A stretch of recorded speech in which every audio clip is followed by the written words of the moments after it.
শেরপুরের ঝিনাইগাতীতে সরকারি প্রাথমিক বিদ্যালয়ের সহকারী শিক্ষকদের 10ম গ্রেড বাস্তবায়নের দাবিতে মানববন্ধন ও স্মারকলিপি প্রদান।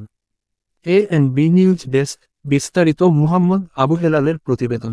শেরপুরের ঝিনাইগাতীতে সরকারি প্রাথমিক বিদ্যালয়ের সহকারী শিক্ষকদের 10ম গ্রেড বাস্তবায়নের দাবিতে মানববন্ধন ও স্মারকলিপি প্রদান অনুষ্ঠিত হয়েছে।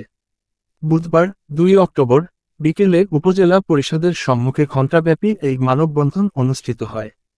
10 গ্রেড আমাদের দাবি নয়, আমাদের অধিকার, এই প্রতিপাদ্যকে সামনে রেখে এক দফা এক দাবি আদায়ের লক্ষ্যে এবং সরকারি প্রাথমিক বিদ্যালয় সহকারী শিক্ষক 10ম গ্রেড বাস্তবায়ন সমন্বয় পরিষদ ঝিনাইগাতী উপজেলা শাখার আয়োজনে এই মানববন্ধনে বক্তব্য রাখেন প্রাথমিক শিক্ষক সমিতির সভাপতি মাসুদ হাসান, সেক্রেটারি হারুনুর রশিদ, প্রধান শিক্ষক আবুল কালাম আজাদ, ভারপ্রাপ্ত প্রধান শিক্ষক নূরে আলম মঈনউদ্দিন, সহকারী শিক্ষক রমজান আলী প্রমুখ।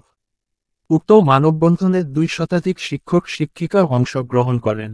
মানববন্ধন শেষে উপজেলা নির্বাহী কর্মকর্তা মোহাম্মদ আশরাফুল আলম রাসেল এর নিকট স্মারকলিপি প্রদান করেন।